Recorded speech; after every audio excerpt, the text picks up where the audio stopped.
Welcome to cooking it simple. ഇന്ന് ഒരുപാട് പേര് റിക്വസ്റ്റ് ചെയ്തിട്ടുള്ള റെഡ് വെൽവെറ്റ് കേക്കിൻ്റെ റെസിപ്പി ആയിട്ടാണ് എത്തിയിട്ടുള്ളത്. നമ്മൾ ഓവണൊന്നും ഇല്ലാതെ അടുപ്പത്ത് വെച്ചിട്ടാണ് എളുപ്പത്തിൽ ഈ ഒരു കേക്ക് ചെയ്തെടുക്കുന്നത്. നല്ല സ്പോഞ്ചി ആയിട്ടുള്ള നല്ല വെൽവെറ്റി ടെക്സ്ചറുള്ള കേക്കിൻ്റെ റെസിപ്പിയാണ്. എല്ലാവരും തീർച്ചയായിട്ടും ട്രൈ ചെയ്യണം. ഇതിൻ്റെ കൂടെ തന്നെ ക്രീം ചീസിൻ്റെ ഐസിങ് ചെയ്യുന്ന റെസിപ്പി കൂടെ ഞാൻ കാണിക്കുന്നുണ്ട്. അപ്പോൾ വീഡിയോ മുഴുവനായിട്ട് കാണാം. ഇഷ്ടപ്പെടുകയാണെന്നുണ്ടെങ്കിൽ താഴെയുള്ള സബ്സ്ക്രൈബ് ബട്ടൺ ക്ലിക്ക് ചെയ്ത് ചാനൽ സബ്സ്ക്രൈബ് ചെയ്യണം. അതുപോലെ തന്നെ ബെല്ലൈക്കൺ ക്ലിക്ക് ചെയ്ത് ഓൾ എന്ന ഓപ്ഷനും എടുക്കണം. ആദ്യം നമുക്കിതിൻ്റെ ഡ്രൈ ഇൻഗ്രീഡിയൻസ് മിക്സ് ചെയ്ത് വെക്കാം. ഇതിനായിട്ട് ഞാൻ 1 കപ്പ് മൈദയാണ് എടുത്തിട്ടുള്ളത്. 250 ml കപ്പിലാണ് മെഷർ ചെയ്തിട്ട് എടുത്തിട്ടുള്ളത്. വെയിറ്റ് പറയുകയാണെന്നുണ്ടെങ്കിൽ 125 ഗ്രാമാണ് ഉണ്ടാവുക. ഇതിലേക്ക് നമുക്ക് 1 ടീസ്പൂൺ അളവിൽ ബേക്കിംഗ് പൗഡർ ഇട്ട് കൊടുക്കാം. അതുപോലെ 1/2 ടീസ്പൂൺ അളവിൽ ബേക്കിംഗ് സോഡ ഇടുന്നുണ്ട്. ഇനി 1 ടീസ്പൂൺ കൊക്കോ പൗഡർ ഇട്ട് കൊടുക്കാം. ജസ്റ്റ് ഒരു ഫ്ലേവറിന് വേണ്ടിയിട്ടാണ്, അധികം ഇടണ്ട, അപ്പോൾ കളറ് ചേഞ്ച് ആയി പോവും. ഇനി നമുക്കിതിലേക്ക് 1/4 ടീസ്പൂൺ ഉപ്പ് കൂടെ ഇട്ട് കൊടുക്കാം. എന്നിട്ട് ഈ ഇൻഗ്രീഡിയൻസ് മുഴുവനായിട്ട് ഒരു അരിപ്പയിലൂടെ നമുക്ക് നന്നായിട്ടൊന്ന് ഇടഞ്ഞെടുത്തിട്ട് മാറ്റി വയ്ക്കാം. കട്ടയൊന്നും ഇല്ലാതിരിക്കാൻ വേണ്ടിയിട്ടാണ് അരിപ്പയിലൂടെ അരിച്ചെടുക്കുന്നത്. നിങ്ങൾക്ക് വേണമെന്നുണ്ടെങ്കിൽ 2 തവണ ഒന്ന് നന്നായിട്ട് അരിച്ചെടുത്തിട്ട് മാറ്റി വയ്ക്കാം. അപ്പോൾ നല്ല ലൈറ്റായിട്ടുള്ള കേക്ക് നമുക്ക് കിട്ടും. ഇത് നമുക്ക് മാറ്റി വയ്ക്കാം. ഞാനിപ്പം 4 കോഴിമുട്ട എടുത്തിട്ടുണ്ട്. അതിൻ്റെ വെള്ളയും മഞ്ഞയും വേറെ വേറെ ആക്കി വെച്ചിട്ടുണ്ട്. നമുക്ക് ഈ വെള്ള നന്നായിട്ടൊന്ന് പതിപ്പിച്ചെടുക്കണം. ഞാനിപ്പോൾ ഒരു സ്റ്റാൻഡ് മിക്സറിലാണ് പതിപ്പിച്ചെടുക്കുന്നത്. സാധാ ബീറ്റർ ഉപയോഗിച്ചിട്ട് അടിച്ചെടുത്താൽ മതി, കുഴപ്പമൊന്നുമില്ല. ഞാനിതിലേക്ക് 1 കപ്പ് പഞ്ചസാര കുറേശ്ശെയായിട്ട് ഇട്ട് കൊടുക്കുന്നുണ്ട്. എല്ലാം ഒരുമിച്ചിട്ട് കൊടുക്കരുത്, കുറച്ചായിട്ട് ഇട്ട് കൊടുക്കുക. അതുപോലെ തന്നെ ബീറ്റ് ചെയ്യുന്ന സമയത്ത് ആദ്യം ചെറിയ സ്പീഡിൽ തുടങ്ങിയിട്ട് പിന്നെ ഹൈ സ്പീഡിലേക്കാക്കി ബീറ്റ് ചെയ്ത് കഴിഞ്ഞാൽ നല്ല സ്റ്റിഫ് പീക്സ് കിട്ടും. പിന്നെ ഫ്രിഡ്ജിൽ വെച്ച മുട്ടയാണെങ്കിലും അല്ലാത്ത മുട്ടയാണെങ്കിലൊന്നും വലിയ കുഴപ്പമൊന്നുമില്ല. ഈ ഒരു പാകം ആവുന്നവരെ, നല്ല സ്റ്റിഫ് പീക്സ് ആവുന്നവരെ ബീറ്റ് ചെയ്യുക. അതിനുശേഷം ഓരോ മുട്ടയുടെ മഞ്ഞയായിട്ട് ഇതിലേക്ക് ഇട്ട് കൊടുത്തിട്ട് ബീറ്റ് ചെയ്യുക. ഒരുമിച്ചിടണ്ട, അപ്പം നമ്മൾ അടിച്ചു വെച്ച എഗ് വൈറ്റിൻ്റെ അകത്തുള്ള ആ ഒരു എയറൊക്കെ പുറത്ത് പോയി പോവും. അപ്പം ഓരോരോ എഗ് യോക്കായിട്ട് ഇട്ട് കൊടുത്തിട്ട് ഒന്ന് നന്നായിട്ട് അടിച്ചെടുക്കുക. അപ്പോൾ നമ്മുടെ മിക്സ്ചർ ഏകദേശം ഇതുപോലെ ഇരിക്കും. അതായത് സോഫ്റ്റും ലൈറ്റും ആയിരിക്കും, പക്ഷെ നല്ല പീക്സും അല്ല. ഞാൻ വേറൊരു ബൗളിലേക്ക് നമ്മളെ വെറ്റ് ഇൻഗ്രീഡിയൻസ് മിക്സ് ചെയ്യുന്നുണ്ട്. 1/4 കപ്പ് പാലെടുത്തിട്ടുണ്ട്. ഈ പാലിലേക്ക് നമുക്ക് 1 ടീസ്പൂൺ അളവിൽ വിനാഗിരി ചേർത്ത് കൊടുക്കാം. സാധാരണ റെഡ് വെൽവെറ്റ് കേക്കിൽ ബട്ടർ മിൽക്കാണ് ഉപയോഗിക്കുക, പക്ഷേ എനിക്കതിൻ്റെ ടേസ്റ്റ് വലിയ ഇഷ്ടമല്ല. പിന്നെ ഈ ഒരു മെത്തേഡിൽ ചെയ്യുമ്പോൾ നല്ല റിസൾട്ടും കിട്ടിയിട്ടുണ്ട്. ഞാനിത് നന്നായിട്ടൊന്ന് മിക്സ് ചെയ്യുന്നുണ്ട്. അതുപോലെ തന്നെ അതിലേക്ക് 1/4 കപ്പ് ഓയിൽ ഒഴിച്ച് കൊടുക്കുന്നുണ്ട്. സൺഫ്ലവർ ഓയിലാണ്. നമുക്ക് ഈ കേക്ക് ഉണ്ടാക്കാൻ ബട്ടറൊന്നും ആവശ്യമില്ല. ഇനി ഞാനിതിലേക്ക് ഫ്ലേവറിങ്ങിന് വേണ്ടിയിട്ട് 1 ടീസ്പൂൺ വനില എസൻസ് കൂടെ ചേർക്കുന്നുണ്ട്. ഇനി നമുക്കിതിലേക്ക് കളർ ചേർത്ത് കൊടുക്കണം. റെഡ് വെൽവെറ്റിൻ്റെ മെയിനാണ് റെഡ് ഫുഡ് കളറ്. അപ്പം ഞാനിവിടെ ഉപയോഗിച്ചിട്ടുള്ളത് ഷെഫ് മാസ്റ്ററിൻ്റെ സൂപ്പർ റെഡ് ജെൽ ഫുഡ് കളറാണ്. ഇത് 1 ടീസ്പൂണോളാണ് ഞാൻ എടുത്തിട്ടുള്ളത്. നിങ്ങൾക്ക് ലിക്വിഡ് ആയിട്ടുള്ള കളറും ഉപയോഗിക്കാം, പക്ഷേ അന്നേരം കുറച്ചും കൂടെ അധികം ചേർത്ത് കൊടുക്കേണ്ടി വരും. 1 ടേബിൾ സ്പൂണിൻ്റെ അടുത്തൊക്കെ ചേർക്കേണ്ടി വരും. ഞാൻ ഒരുപാട് കളേഴ്സ് ട്രൈ ചെയ്തിട്ടുണ്ട്, പക്ഷേ അതിൽ നിന്നൊക്കെ എനിക്ക് നല്ല റിസൾട്ട് കിട്ടിയിട്ടുള്ളത് ഈ ഒരു കളർ ചേർത്തപ്പോഴാണ്. ഇതല്ലാതെ ടൊമാറ്റോ റെഡ്, ചെറി റെഡ് ഒക്കെ നിങ്ങൾക്ക് ഇതിനു വേണ്ടി ഉപയോഗിക്കാം. അല്ലാതെ സാധാരണ റെഡ് കളർ യൂസ് ചെയ്ത് കഴിഞ്ഞാൽ ഒരു പിങ്കിഷ് കളറാണ് കിട്ടുക.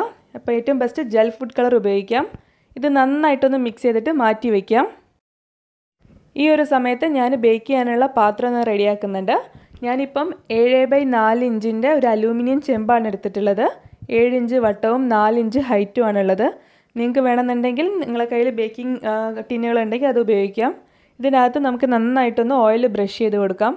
എന്നിട്ട് ഇതിൻ്റെ അടിഭാഗത്തായിട്ട് റൗണ്ട് പീസിലുള്ള ഒരു ബട്ടർ പേപ്പർ വെച്ച് കൊടുത്തിട്ട് അതിൻ്റെ മുകളിലും കുറച്ച് ഓയിൽ ബ്രഷ് ചെയ്തിട്ട് ഈ ഒരു പാത്രം റെഡിയാക്കിയിട്ട് വയ്ക്കാം. പിന്നെ ഞാൻ പറഞ്ഞല്ലോ, നമ്മൾ ഓവണിലല്ല ഈ കേക്ക് ഉണ്ടാക്കുന്നത്, അടുപ്പത്താണ്. അപ്പോൾ ഒരു അടി കട്ടിയുള്ള പാത്രത്തിൽ ഒരു റിങ് ഇറക്കി വെച്ചിട്ട് അതിൻ്റെ അകത്ത് ഈ പാത്രം വെച്ചിട്ടാണ് നമ്മൾ ബേക്ക് ചെയ്യുന്നത്. നിങ്ങൾക്ക് ഇങ്ങനെയും ബേക്ക് ചെയ്യാം, പക്ഷേ ഇതിലും ഒന്നും കൂടെ നല്ല റിസൾട്ട് കിട്ടുക നിങ്ങൾ ആ പാത്രത്തിൽ കുറച്ച് ഉപ്പ് ഇട്ട് കൊടുക്കുക. അല്ലാന്നുണ്ടെങ്കിൽ കഴുകി ഉണക്കിയെടുത്തിട്ടുള്ള പുഴിയായാലും കുഴപ്പമില്ല. ഇങ്ങനെയുള്ള ഉപ്പ് നിങ്ങൾക്ക് വീണ്ടും ബേക്കിങ്ങിന് വേണ്ടിയിട്ട് ഉപയോഗിക്കാം. ഞാൻ മുന്നേയും വീഡിയോസ് ചാനലിൽ ചെയ്തിട്ടുണ്ടായിരുന്നു. ഇങ്ങനെ ഉപ്പിട്ടിട്ട് അതിനകത്ത് റിങ് എന്തെങ്കിലും വെച്ചിട്ട് വേണം നമ്മൾ ബേക്ക് ചെയ്യാനായിട്ട്. ഇതിങ്ങനെ അടച്ച് വെച്ചിട്ട് ആദ്യം നമുക്കൊരു 10 മിനിറ്റ് ചെറിയ തീയിലൊന്ന് ചൂടാക്കിയിട്ട് എടുക്കാം. ഈ ഒരു സമയം കൊണ്ട് നേരത്തെ നമ്മൾ അടിച്ച് വെച്ചിട്ടുണ്ടായിരുന്ന മുട്ടയുടെ മിക്സിലേക്ക് നമ്മൾ ആദ്യം എടുത്ത് വെച്ചിട്ടുണ്ടായിരുന്ന മൈദയുടെ കൂട്ടില്ലേ അത് കുറേശ്ശെയായിട്ട് ഇട്ടിട്ട് മിക്സ് ചെയ്തിട്ടെടുക്കണം. അപ്പോൾ ഒന്നായിട്ട് ആ മിക്സ്ചർ മുട്ടയുടെ മിക്സിലേക്ക് ഇട്ടിട്ട് മിക്സ് ചെയ്യരുത്. അപ്പം ആ നമ്മൾ മുട്ട അടിച്ച് വെച്ചതിലുള്ള എയറൊക്കെ പോയിട്ട് അത് വല്ലാതെ ലൂസായിപ്പോവും. അപ്പോൾ ഒരു 3-4 ഭാഗങ്ങളായിട്ട് ഇട്ട് കൊടുക്കുക. എന്നിട്ട് കട്ട് ആൻഡ് ഫോൾഡ് മെത്തേഡിൽ, അതായത് ഇപ്പം ഞാൻ കാണിക്കുന്ന മെത്തേഡ് തന്നെ നന്നായിട്ടൊന്ന് മിക്സ് ചെയ്തിട്ടെടുക്കാം. ഇതിൻ്റെ അകത്തുള്ള എയർ പോവാതിരിക്കാൻ പ്രത്യേകം ശ്രദ്ധിക്കുക. മെല്ലെ ചെയ്യുക, ഒരുപാട് സ്പീഡിൽ ചെയ്യരുത്. അതിനുശേഷം നമ്മൾ മിക്സ് ചെയ്ത് വെച്ചിട്ടുള്ള ആ ഒരു കളർ ഇട്ടിട്ടുള്ള മിക്സ്ചറില്ലേ, അതും ഇതേപോലെ തന്നെ 3-4 പ്രാവശ്യമായിട്ട് നമ്മുടെ കേക്കിൻ്റെ ബാറ്ററിൽ ഒഴിച്ചിട്ട് കട്ട് ആൻഡ് ഫോൾഡ് മെത്തേഡ് തന്നെ മിക്സ് ചെയ്തിട്ടെടുക്കുക. അപ്പോൾ ആദ്യം നിങ്ങൾക്ക് മിക്സ് ചെയ്യുമ്പം കാണാൻ പറ്റും ഒരു ലൈറ്റ് പിങ്ക് കളറായിരിക്കും ഈ ഒരു മിക്സ്ചറിന് ഉണ്ടാവുക. ഈ ഒരു അളവിൽ നിങ്ങൾ കറക്റ്റ് എടുക്കുകയാണെന്നുണ്ടെങ്കിൽ നല്ല റെഡ് കളറുള്ള ബാറ്ററായിട്ട് തന്നെ നിങ്ങൾക്ക് കിട്ടും.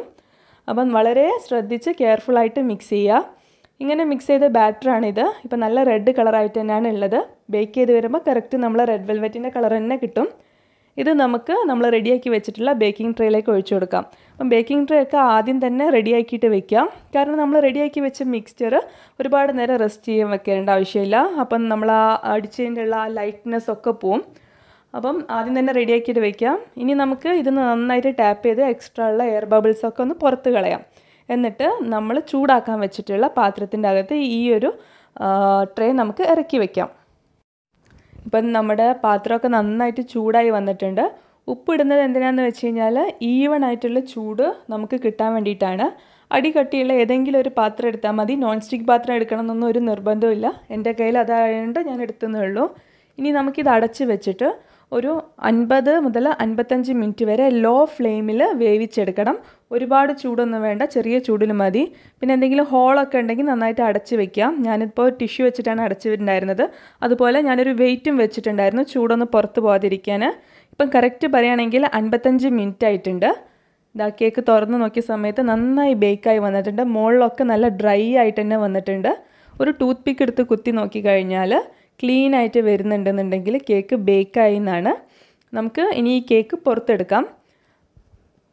അപ്പോൾ അതാ കണ്ടല്ലോ, ഒരുപാട് പേര് ഡൗട്ട് അതുപോലെ ചോദിച്ചിട്ടുണ്ടായിരുന്നു പാത്രം കരിഞ്ഞു പോകുമെന്നൊക്കെ. പാത്രവും കരിയില്ല, ഉപ്പൊന്നും കരിയില്ല. കണ്ടോ, നിങ്ങൾക്ക് ഈ ഒരു ഉപ്പ് ചൂട് തണിഞ്ഞിട്ട് ഒരു പാത്രത്തിലിട്ട് അടച്ച് വെച്ച് വീണ്ടും ബേക്കിങ്ങിന് ഉപയോഗിക്കാം. അപ്പോൾ ഇപ്പം കേക്കിൻ്റെ ചൂടൊക്കെ നന്നായിട്ട് പോയിട്ടുണ്ട്. അപ്പം കേക്കൊന്ന് ഷ്രിങ്ക് ആവും, അതായത് ചുരുങ്ങി വരും. ഇനി നമുക്ക് കേക്കിൻ്റെ സൈഡിലൂടെ ഒരു കത്തിയോ സ്പാച്ചുലോ എന്തെങ്കിലും ഒന്ന് ഓടിച്ചു കൊടുത്തിട്ട് കേക്കിനെ ഈ പാത്രത്തിൽ നിന്ന് പുറത്തെടുക്കാം. ചൂട് നന്നായി തണഞ്ഞ ശേഷം മാത്രം പുറത്തെടുക്കുക. അപ്പോൾ ഞാനൊരു പ്ലേറ്റിലേക്ക് മറിച്ചിടുകയാണ് ചെയ്യുന്നത്. എന്നിട്ട് നമുക്ക് നമ്മുടെ ബട്ടർ പേപ്പർ എടുത്ത് കളയാം. ഇപ്പോൾ കണ്ടല്ലോ, നല്ല നീറ്റായിട്ട് വന്നിട്ടുണ്ട്. ഒരു കരിയെ അല്ലെങ്കിൽ ഒട്ടിപ്പിടിക്കുകയോ ഒന്നും ആയിട്ടില്ല. നല്ല സോഫ്റ്റും സ്പോഞ്ചി ആയിട്ടുള്ള കേക്കാണ്. നമുക്കിത് വീണ്ടും ഒന്ന് മറിച്ച് തന്നെ ഇടാം. അപ്പോൾ ഇതാ കണ്ടല്ലോ, സൈഡൊക്കെ നല്ല റെഡ് കളർ തന്നെയുള്ളത്. നല്ല സ്പോഞ്ചി ആയിട്ടുള്ള സോഫ്റ്റ് ആയിട്ടുള്ള കേക്കാണ്. ഇനി നമുക്കിതിലേക്കുള്ള ക്രീം എങ്ങനെയാണ് ഉണ്ടാക്കുന്നത് നോക്കാം. നിങ്ങൾക്ക് സാധാ വിപ്പിംഗ് ക്രീം ഉപയോഗിച്ചിട്ടും ഈ കേക്ക് ഫ്രോസ്റ്റ് ചെയ്യാം. ഇല്ലാന്നുണ്ടെങ്കിൽ ഏറ്റവും ബെസ്റ്റ് കോമ്പിനേഷൻ എപ്പോഴും പറയാം ക്രീം ചീസ് ഫ്രോസ്റ്റിംഗ് ആണ്. അപ്പോൾ ഇതിനായിട്ട് ഞാൻ 200 ഗ്രാം ക്രീം ചീസ് എടുത്തിട്ടുണ്ട്. ബ്ലോക്ക് ആയിട്ടുള്ള ക്രീം ചീസ് എടുക്കാൻ നോക്കുക, അല്ലെങ്കിൽ പോർഷനായിട്ടുള്ളത് എടുക്കുക. സ്പ്രെഡബിൾ എടുക്കരുത്, ജാറിലും ടബിലൊന്നും വരുന്ന എടുക്കരുത്. ഇത് നമുക്ക് ഒന്ന് നന്നായിട്ട് ബീറ്റ് ചെയ്തിട്ടെടുക്കാം. ഒരുപാട് ബീറ്റ് ചെയ്യേണ്ട, ജസ്റ്റ് ഒന്ന് ക്രീം ആവുന്ന വരെ ബീറ്റ് ചെയ്താൽ മതി. 1 മിനിറ്റ് ഒന്ന് ബീറ്റ് ചെയ്തെടുത്താൽ മതിയാവും. ഈ ഒരു പാകത്തിലാവുന്ന വരെ ബീറ്റ് ചെയ്താൽ മതി. ഇത് ഞാൻ ഫ്രിഡ്ജിൽ നിന്ന് ഡയറക്റ്റ് എടുത്തിട്ട് ബീറ്റ് ചെയ്തിട്ടുള്ളതാണ്. ഇനി ഇതിലേക്ക് നമുക്ക് 1 കപ്പ് വിപ്പിംഗ് ക്രീമും കൂടെ വേണം. ഈ വിപ്പിംഗ് ക്രീം നമുക്ക് നന്നായിട്ടൊന്ന് ബീറ്റ് ചെയ്തിട്ടെടുക്കാം. ഞാൻ മധുരമില്ലാത്ത വിപ്പിംഗ് ക്രീമാണ് ഉപയോഗിക്കുന്നത്. അതുകൊണ്ട് ഞാൻ ഇതിലേക്ക് ഷുഗർ ആഡ് ചെയ്തിട്ടാണ് വിപ്പ് ചെയ്യുന്നത്. നിങ്ങൾ മധുരമുള്ളതാണ് എടുക്കുന്നതെന്നുണ്ടെങ്കിൽ അതിൻ്റെ ആവശ്യമില്ല. ഇത് നന്നായിട്ട് ഒന്ന് ബീറ്റ് ചെയ്ത് നമ്മൾ സാധാരണ ഐസിങ്ങിന് ചെയ്യുന്ന പോലെ നന്നായിട്ടൊന്ന് ബീറ്റ് ചെയ്തിട്ട് എടുത്തതിന് ശേഷം അതിലേക്ക് നമുക്ക് ഫ്ലേവറിങ്ങിന് 1 ടീസ്പൂൺ വാനില എസൻസ് ചേർത്ത് കൊടുക്കാം. എന്നിട്ട് നേരത്തെ നമ്മൾ അടിച്ച് വെച്ചിട്ടുണ്ടായിരുന്ന ക്രീം ചീസും കൂടെ ഇതിലേക്ക് ചേർത്തിട്ട് നമുക്ക് നന്നായിട്ടൊന്ന് മിക്സ് ചെയ്തിട്ടെടുക്കാം. സാധാരണ പറയുകയാണെന്നുണ്ടെങ്കിൽ ക്രീം ചീസ് ഫ്രോസ്റ്റിങ്ങിൽ ക്രീം ചീസ് മാത്രം വെച്ചിട്ട് കേക്ക് ഫ്രോസ്റ്റ് ചെയ്യുന്നവരുണ്ട്, അല്ലെങ്കിൽ ബട്ടർ ക്രീമുമായിട്ട് ചേർത്തിട്ട് ഫ്രോസ്റ്റ് ചെയ്യുന്നവരുണ്ട്, വിപ്പിംഗ് ക്രീമും ചെയ്യുന്നവരുണ്ട്. അപ്പം നമുക്ക് പൊതുവെ വിപ്പിംഗ് ക്രീമാണല്ലോ ഒന്നുകൂടി ഈസി, അതുകൊണ്ടാണ് ഞാൻ ഈ ഒരു മെത്തേഡ് കാണിക്കുന്നത്. ഇതൊരു 30 സെക്കൻഡ് ജസ്റ്റ് ഒന്ന് ബീറ്റ് ചെയ്തിട്ട് എടുക്കുക. നന്നായിട്ടൊന്ന് മിക്സ് ചെയ്യാൻ മാത്രം ബീറ്റ് ചെയ്താൽ മതി. ഈ ഒരു പാകത്തിലായി കഴിഞ്ഞാൽ ബീറ്റ് ചെയ്യുന്നത് നിർത്തുക, ഒരുപാട് ബീറ്റ് ചെയ്യരുത്. എന്നിട്ട് നമുക്കിത് കുറച്ച് നേരം ഒന്ന് ഫ്രീസറിൽ വെക്കാം. ഒരു 10 മിനിറ്റ് വെച്ചാൽ മതിയാവും. അപ്പോഴേക്കും നമുക്ക് കേക്കൊക്കെ ഒന്ന് സ്ലൈസ് ചെയ്തിട്ട് എടുക്കാം. അപ്പം കേക്ക് ഞാൻ 4 പീസായിട്ടാണ് സ്ലൈസ് ചെയ്യുന്നത്. കത്തി ആദ്യം ഇതുപോലെ ഒന്ന് റൗണ്ടിൽ ഓടിച്ചു കൊടുക്കുക, മാർക്ക് ചെയ്തിട്ട് അതിന് ശേഷം മാത്രം കത്തി കേക്കിൻ്റെ അകത്തേക്ക് കയറ്റിയിട്ട് സ്ലൈസ് ചെയ്തിട്ട് എടുക്കുക. അപ്പം കേക്കിൻ്റെ സൈഡൊക്കെ നിങ്ങൾക്ക് നോക്കിയാൽ കാണാൻ പറ്റും, നല്ല പെർഫെക്റ്റ് ആയിട്ടുള്ള റെഡ് കളറിലാണ് ഉള്ളത്. കരിയ പോയ ഒന്നും ആയിട്ടില്ല. അപ്പം ചെറിയ ഫ്ലെയിമിൽ തന്നെ വെച്ച് വേവിക്കാൻ വേണ്ടി പ്രത്യേകം ശ്രദ്ധിക്കുക. അപ്പം 3 റൗണ്ട് പീസായിട്ട് ഞാൻ കട്ട് ചെയ്തിട്ടുണ്ട്. അതിൻ്റെ കൂടെ ഒരു ചെറിയ നേരിയ പീസും കൂടെ ഞാൻ കട്ട് ചെയ്തിട്ടുണ്ട്. അതെന്തിനാണെന്ന് വെച്ച് കഴിഞ്ഞാൽ നമുക്ക് ഇതിൻ്റെ മേലെ ഡെക്കറേഷന് വേണ്ടിയിട്ട് ഉപയോഗിക്കാൻ വേണ്ടിയിട്ടാണ്. ആ ഒരു ചെറിയ പീസ് ഞാൻ ഒന്ന് മിക്സിയുടെ മീഡിയം ജാറിലിട്ടിട്ട് നന്നായിട്ടൊന്ന് പൊടിച്ചെടുക്കുന്നുണ്ട്. നമുക്ക് ഡെക്കറേഷന് വേണ്ടിയിട്ടാണ് ഈ ഒരു പീസ് ഞാൻ ഇങ്ങനെ പൊടിച്ചെടുക്കുന്നത്. കണ്ടോ, ഏകദേശം ഈ ഒരു പാകത്തിലാണ് നമുക്ക് ഈ പീസസ് വേണ്ടത്. ഇനി നമുക്ക് കേക്ക് അസംബിൾ ചെയ്യാം.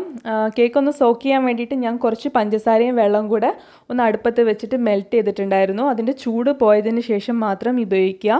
ഒരു 2 ടേബിൾ സ്പൂൺ പഞ്ചസാരയും 2 ടേബിൾ സ്പൂൺ വെള്ളം കൂടെ ഒന്ന് അലിയിച്ചെടുത്താൽ മതി. എന്നിട്ടൊരു ബ്രഷ് ഉപയോഗിച്ച് സ്പൂൺ ഉപയോഗിച്ചിട്ട് ഇതുപോലെ കേക്കിൻ്റെ ഫസ്റ്റ് ലെയർ ഒന്ന് സോക്ക് ചെയ്തിട്ടെടുക്കാം. അതിനുശേഷം നമ്മൾ നേരത്തെ റെഡിയാക്കി വെച്ചിട്ടുള്ള ക്രീം ചീസിൻ്റെ ഫ്രോസ്റ്റിങ് ഒരു പൈപ്പിംഗ് ബാഗിലാക്കിയിട്ടുണ്ട്. എന്നിട്ട് ഉൾഭാഗം ഫില്ല് ചെയ്യാണ് ചെയ്യുന്നത്. ഇത് ഇങ്ങനെ തന്നെ ചെയ്യണം നിർബന്ധമൊന്നുമില്ല. നിങ്ങൾക്ക് കത്തി ഉപയോഗിച്ചിട്ടും ഈ ഒരു ഫ്രോസ്റ്റിങ് ചെയ്യാം. സാധാരണ നിങ്ങൾ കേക്കിനൊക്കെ ചെയ്യുന്ന പോലെ തന്നെ ചെയ്യാം. ഞാൻ പിന്നെ ഇങ്ങനെ ചെയ്യാൻ കാരണം നമുക്ക് ഇങ്ങനെ ചെയ്ത് കഴിഞ്ഞാൽ കേക്കിൻ്റെ ഫ്രോസ്റ്റിങ്ങിന് ഒരു ഹൈറ്റ് കിട്ടും, അതിന് വേണ്ടിയിട്ടാണ്. അതിനുശേഷം ഞാൻ രണ്ടാമത്തെ ലെയർ വെച്ചിട്ടുണ്ട്. അതും ഷുഗർ സിറപ്പിൽ സോക്ക് ചെയ്യാണ്. ഒരുപാടൊന്നും സോക്ക് ചെയ്യേണ്ട, ജസ്റ്റ് ഒന്ന് സോക്ക് ചെയ്താൽ മതി. എന്നിട്ട് വീണ്ടും ക്രീം ചീസ് കൊണ്ട് ഐസിങ് ചെയ്തിട്ടുണ്ട്. അതിൻ്റെ മുകളിൽ മൂന്നാമത്തെ ലെയർ വെച്ചിട്ട് അതും ഷുഗർ സിറപ്പിൽ സോക്ക് ചെയ്തിട്ടുണ്ട്. അതുപോലെ തന്നെ ഞാൻ ഒരു 1.5 കപ്പ് വിപ്പിംഗ് ക്രീം വേറെ സെപ്പറേറ്റ് ബീറ്റ് ചെയ്ത് വെച്ചിട്ടുണ്ട്. ഇതുകൊണ്ടാണ് ഞാൻ കേക്ക് കവർ ചെയ്യുന്നത്. കേക്ക് കവർ ചെയ്യാൻ ആക്ച്വലി ഞാൻ ക്രീം ചീസിങ്ങിൻ്റെ ഫ്രോസ്റ്റിംഗ് എടുക്കുന്നില്ല. കാരണം വിപ്പിംഗ് ക്രീം ആകുമ്പോൾ നമുക്ക് നന്നായിട്ട് സ്റ്റിഫായിട്ട് നിൽക്കും. ക്രീം ചീസ് ആകുന്ന സമയത്ത് നമ്മൾ വർക്ക് ചെയ്യുന്ന സമയത്ത് അലിഞ്ഞു പോകാനുള്ള ചാൻസ് ഉണ്ട്. അപ്പോൾ ഞാൻ വിപ്പിംഗ് ക്രീം കൊണ്ട് ഒന്ന് ഫസ്റ്റ് കോട്ട് അടിച്ചിട്ട് ഒന്ന് സ്മൂത്ത് ചെയ്തിട്ടുണ്ട്. പിന്നെ ഞാൻ ഫ്രോസ്റ്റിംഗ് ഒന്നും ഡീറ്റെയിൽ ആയിട്ട് കാണിക്കുന്നില്ല, മുന്നേ കേക്കിൻ്റെ വീഡിയോസിലൊക്കെ കാണിച്ചിട്ടുണ്ടായിരുന്നു. ഫസ്റ്റ് കോട്ട് അടിച്ച കേക്ക് നമുക്കൊരു 10 മിനിറ്റ് ഒന്ന് ഫ്രീസറിൽ വെക്കാം. അതിനുശേഷം നമുക്ക് നമ്മുടെ അടുത്ത ലെയർ ഫ്രോസ്റ്റിംഗ് ചെയ്ത് കൊടുക്കാം. ഇപ്പോഴും ഞാൻ വിപ്പിംഗ് ക്രീം കൊണ്ടാണ് ഐസിങ് ചെയ്യുന്നത്. ക്രീം ചീസിൻ്റെ ഫ്രോസ്റ്റിംഗ് ഞാൻ അകത്ത് ഫില്ല് ചെയ്യാൻ വേണ്ടിയിട്ട് മാത്രമാണ് ഉപയോഗിച്ചിട്ടുള്ളത്. പിന്നെ ഞാൻ പറഞ്ഞല്ലോ, ഫ്രോസ്റ്റിംഗ് ഒക്കെ നിങ്ങൾക്ക് നിങ്ങളെ ഇഷ്ടം പോലെ ചെയ്യാം. പിന്നെ ഇതുപോലെ ക്രീം ചീസ് തന്നെ ചെയ്യണം നിർബന്ധമില്ല, പ്ലെയിനായിട്ട് വിപ്പിംഗ് ക്രീം തന്നെ വേണമെങ്കിൽ ചെയ്യാം. പിന്നെ ക്രീം ചീസ് തന്നെ വേണമെന്നുള്ളവർക്ക് ക്രീം ചീസ് ഫ്രോസ്റ്റിംഗ് കൊണ്ട് സിമ്പിളായിട്ടുള്ള ഡിസൈനുകൾ വേണമെങ്കിൽ ചെയ്യാം. ഞാനിപ്പോൾ ഇത് കുറച്ച് നിങ്ങൾക്ക് സെയിലൊക്കെ നടത്താൻ പറ്റുന്ന രീതിയിലുള്ള ഒരു ഡിസൈനാണ് കാണിക്കുന്നത്. അതുപോലെ തന്നെ കേക്കിൻ്റെ മുകൾ ഭാഗത്ത് ക്രീം തേച്ചിട്ട് അതിനുശേഷം ഞാൻ കേക്കിൻ്റെ സൈഡിൽ കൂടെ ക്രീം തേക്കുന്നുണ്ട്. എന്നിട്ടൊന്ന് സ്മൂത്ത് ആക്കിയിട്ട് എടുക്കുന്നുണ്ട്. നന്നായിട്ടൊന്ന് സ്മൂത്ത് ആയതിനു ശേഷം നമുക്ക് നമ്മളെ ഇഷ്ടത്തിനുള്ള ഡിസൈന് കേക്കിൻ്റെ മേലെ ചെയ്ത് കൊടുക്കാം. ഞാനിപ്പം ഒരുപാടൊന്നും സ്മൂത്തും ചെയ്യുന്നില്ല, കാരണം നമ്മൾ കേക്കിൻ്റെ മേലെ കേക്കിൻ്റെ ക്രംസ് ഉപയോഗിച്ചിട്ട് ഒന്ന് ഡെക്കറേറ്റ് ചെയ്യുന്നുണ്ട്. ഇത് നമ്മൾ നേരത്തെ മിക്സിയിൽ പൊടിച്ചെടുത്ത് വെച്ചിട്ടുണ്ടായിരുന്ന കേക്ക് ക്രംസ് ആണ്. ഇത് ജസ്റ്റ് മുകളിൽ ഞാനൊരു റൗണ്ട് ഷേപ്പിൽ ഒന്ന് ഇട്ട് കൊടുക്കുന്നുണ്ട്. പിന്നെ ഞാൻ പറഞ്ഞല്ലോ, നിങ്ങൾക്ക് ഇഷ്ടമുള്ള ഡിസൈന് നിങ്ങൾക്ക് ചെയ്യാം, ഇതുപോലെ തന്നെ ചെയ്യണം നിർബന്ധമൊന്നുമില്ല. അതിനുശേഷം ഞാൻ കേക്കിൻ്റെ സൈഡിലും കൂടെ ഈ കേക്ക് ക്രംസ് ഇട്ട് കൊടുക്കുന്നുണ്ട്. കാരണം നമ്മൾ റെഡ് വെൽവെറ്റ് കേക്ക് ഫുള്ള് ഫ്രോസ്റ്റിങ്ങിൽ കവർ ചെയ്ത് കഴിഞ്ഞാൽ ഇത് എന്ത് കേക്കാന്നുള്ളത് കാണുന്നവർക്കും മനസ്സിലാവണമല്ലോ. അപ്പോൾ ഇതുപോലെ ചെയ്യുകയാണെന്നുണ്ടെങ്കിൽ പെട്ടെന്ന് തന്നെ മനസ്സിലാവും. അതിനുശേഷം ഞാൻ എക്സ്ട്രാ ഉള്ള പൊടികളൊക്കെ ഒരു ബ്രഷ് ഉപയോഗിച്ചിട്ട് ഒന്ന് തട്ടി കൊടുക്കുന്നുണ്ട്. അപ്പോൾ നിങ്ങൾക്ക് നല്ല നീറ്റായിട്ടുള്ള കേക്കിൻ്റെ സൈഡ് കിട്ടും. അതിനുശേഷം നമുക്ക് കുറച്ച് വിപ്പിംഗ് ക്രീം കൊണ്ട് ചെറുതായിട്ടൊന്ന് പൈപ്പിംഗ് ചെയ്ത് കൊടുക്കാം. നിങ്ങൾക്ക് ഇഷ്ടമുള്ള രീതിയിൽ നിങ്ങൾക്ക് ഇതിന് ഐസിങ്ങും ചെയ്യാം, പൈപ്പിങ്ങും ഒക്കെ ചെയ്യാം. അപ്പം ഞാൻ ജസ്റ്റ് ഇങ്ങനെ സൈഡിലൂടെ മാത്രമേ ഈ ഒരു ഡിസൈൻ ചെയ്യുന്നുള്ളൂ. ഇങ്ങനെ മുഴുവനായിട്ട് ചെയ്തതിന് ശേഷം കേക്ക് നന്നായിട്ട് തണുപ്പിക്കുക. അതിനുശേഷം നിങ്ങൾക്ക് സെർവ് ചെയ്യാവുന്നതാണ്. പിന്നെ ഈ കേക്ക് കഴിക്കാൻ നല്ല ടേസ്റ്റാണ്, നല്ല സോഫ്റ്റ് ആയിട്ടുള്ള കേക്കാണ്. എല്ലാവരും തീർച്ചയായിട്ടും ട്രൈ ചെയ്ത് നോക്കുക. അതുപോലെ കേക്കിൻ്റെ വെയിറ്റിനെ പറ്റി ഒരുപാട് പേര് ചോദിക്കുന്നുണ്ടായിരുന്നു. ഈ കേക്ക് മൊത്തം ഐസിങ് ചെയ്ത് കഴിഞ്ഞപ്പം 1.5 കിലോ ആണ് വെയിറ്റ് ഉണ്ടായിരുന്നത്. ഞാൻ ഈ കേക്ക് കട്ട് ചെയ്തിട്ടൊന്ന് കാണിച്ചു തരാം ഇതിൻ്റെ അകത്ത് എങ്ങനെയാണെന്നുള്ളത്. നല്ല സോഫ്റ്റ് ആയിട്ടുള്ള കേക്കാണ്. നിങ്ങൾക്ക് കേക്ക് സ്ലൈസ് ചെയ്യുമ്പോൾ തന്നെ കറക്റ്റ് മനസ്സിലാവും. അതുപോലെ തന്നെ നല്ല ടേസ്റ്റുമാണ്, കാരണം നമ്മൾ കൊടുത്തിട്ടുള്ളത് അകത്ത് ക്രീം ചീസ് ഫില്ലിങ്ങും പുറത്ത് വിപ്പിംഗ് ക്രീമും ഒക്കെ ആണല്ലോ.